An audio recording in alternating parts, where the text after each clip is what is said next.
It's become very apparent that the Sonic series has been getting the crap end of the stick by the gaming community lately. You constantly hear about how Sonic hasn't been good since 1995, or something like that.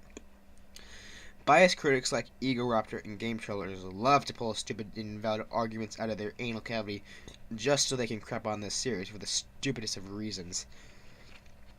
And if you consider yourself a fan, or heck, even if you say you like the series, you're gonna get made fun of, you'll be called autistic, a faggot, and delusional. We bet you could see this one coming, but seriously, we mean this. Sonic can die.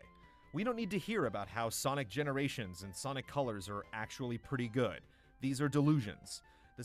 And you'll be told to kill yourself. Yes, I have seen this happen.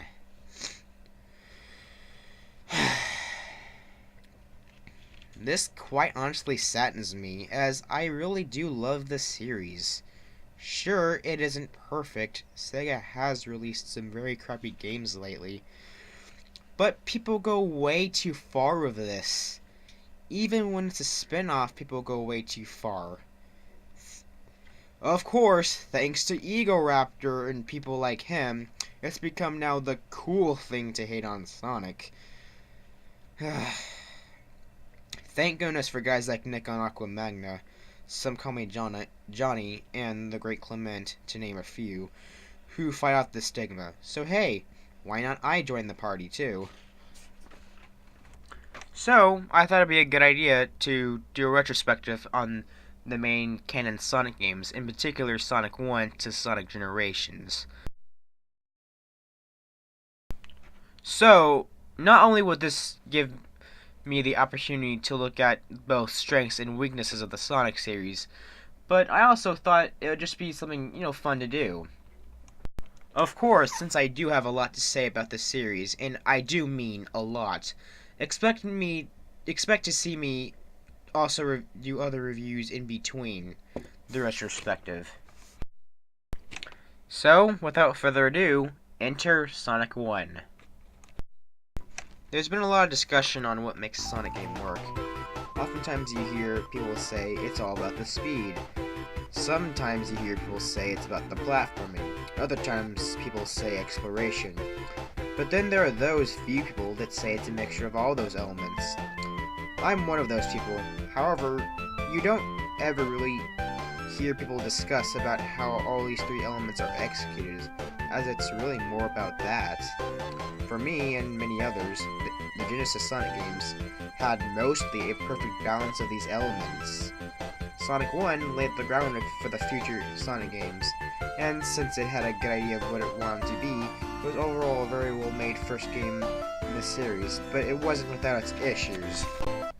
One thing that made Sonic unique out of all 2D platformers at the time was its physics system. In the game, whenever you would come across a hill or a ramp, if you rolled down that hill or ramp, your speed would accelerate incredibly faster. Not only that, but if you jumped on an enemy at a higher distance, you would then bounce up much higher, which would result in the player having more hang time in the air. As you can tell, these gameplay elements added a whole new layer of depth that wasn't seen in many other platformers at the time. Thankfully enough, the level design was mostly built around these mechanics, which not only led to some very interesting gameplay, but also made the environments feel a lot more organic. You see, it wasn't all about the speed, but rather what made him go fast. The platforming in the game is very good. It's challenging, yes, but at the same time very fair, and it was also placed very well. That and there was a good amount of variety when it came to platforming. While the game was somewhat linear, it wasn't too linear to the point to where it would be nothing, as you still had space to explore. Every level has a secret of some sort, and discovering a secret can be very satisfying, and you'll be generously rewarded. The levels are also full of alternate branching pathways, which this aspect alone gives the game a great amount of replay value. As I have said before, this game isn't without its blunders, as it has its fair share of flaws. Though, there's no such thing as a perfect game. While the platforming is very good, the platforming is still mostly consistent of typical block platforming, which by all means isn't bad, but it's kind of bland. The game is also full of cheap-ass moments, especially near the end of the game. Though, this aspect doesn't nearly annoy me as much as it does others, it's still something to point out. The biggest issue I have with this game, however, is its inconsistent level design. What I mean by this is that while there are levels like Green Hill Zone and Starlight Zone that are very wide open and fast-paced, there are levels like Marble Zone, which are much more claustrophobic and slower. While these levels aren't bad by any means, Labyrinth Zone can burn in hell though, they really don't feel right in the game. That, and they're not nearly as fun as some of the more open parts of the game. In terms of presentation, the game is fantastic. The graphics at the time were pretty mind-blowing, and even to this day they still hold up very well. And a lot of that has to do with the art direction, which is also pretty damn good. The music, well, it's Sonic. Sonic games always have great music. This one is no exception. The soundtrack holds up greatly and is overall very good. Last thing I want to talk about is the game's main theme, that being nature versus technology. A lot of times when other forms of media try to convey this nature versus technology storyline, usually it would come off as half-assed and pretentious, but not with the Genesis Sonic games. For one thing, the Sonic series treated it as a theme rather than a message, and second, it was much more subtle about it. The game starts off very peaceful and nature-like, yet as you progress through the game, the environments become much more metallic, and the game starts becoming more intense as you go on.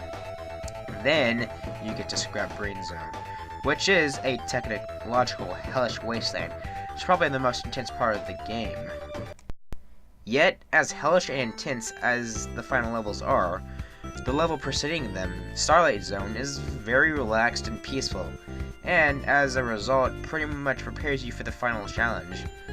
And I love it when video games do this kind of stuff.